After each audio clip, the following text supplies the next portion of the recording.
I want to answer you two questions. Number one, what do you think about the Taliban?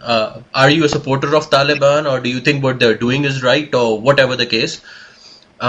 Second, as a girl, as a Pakistani young, energetic girl who works as an average Pakistani, how do you see the criticism that comes from the West on Pakistan on women rights issue? These are the two very top questions, very common questions, and I wanted to leave it for the very end.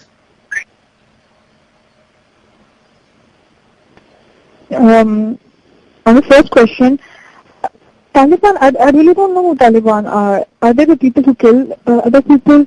I don't believe in Taliban because I don't know what I see on the media is what the Taliban are. Because at one time I'm looking at the famous news channels and I know the Taliban are not the people who should be liked. But on the other hand, I listen to other think tanks of Pakistan who say that Taliban are not good people.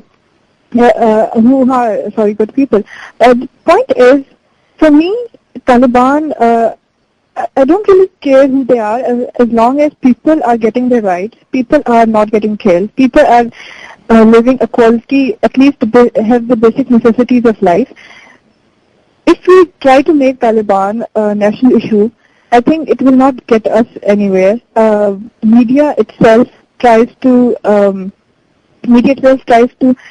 put Taliban at a point where they need to be, they feel that people should hate them.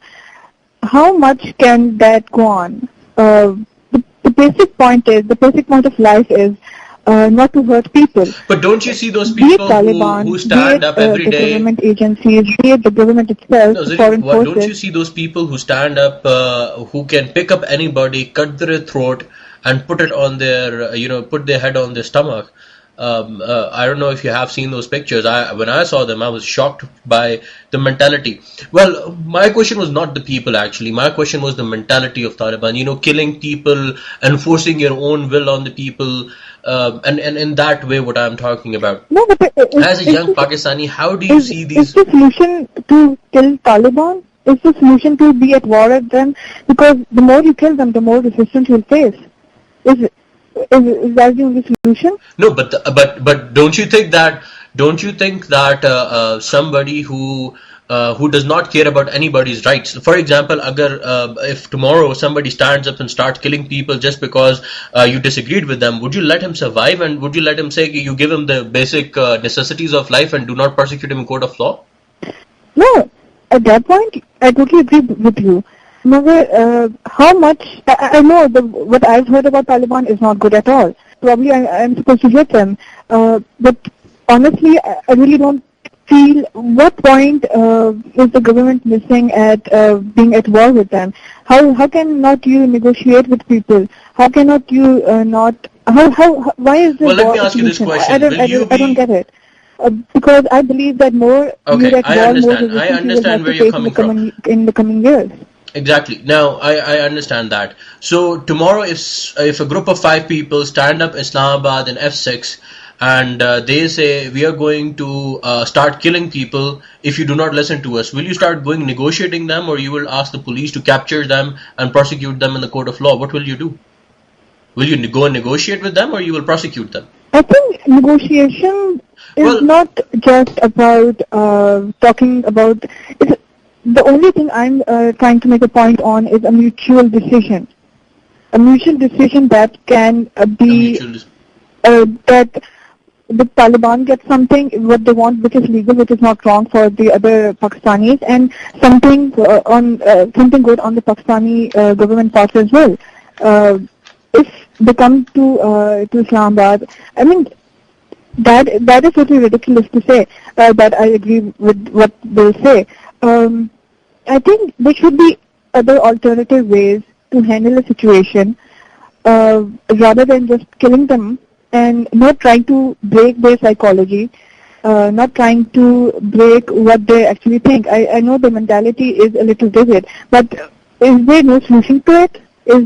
Can it never be changed? Well, that's a question. Let's leave that question to the Pakistani authorities, who don't think, from what I know, if there is any other solution, because those people don't listen to you. The only thing they know about and what they want to do is either kill you or you surrender to them.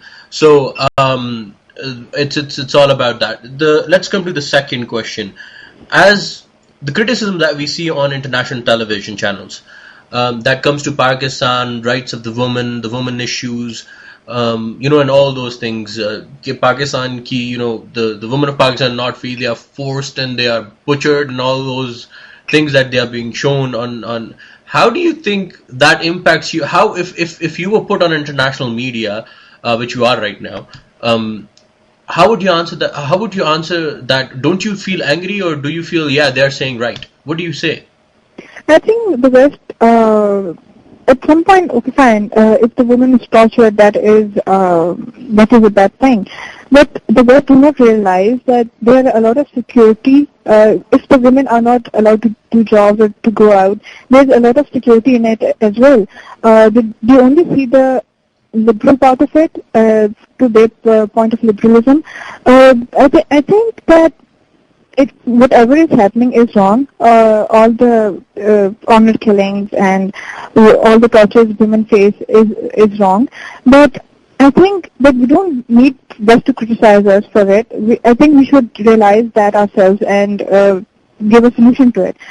To care that what West say and what the international media say, I think that is not a solution to any problem. Okay, so what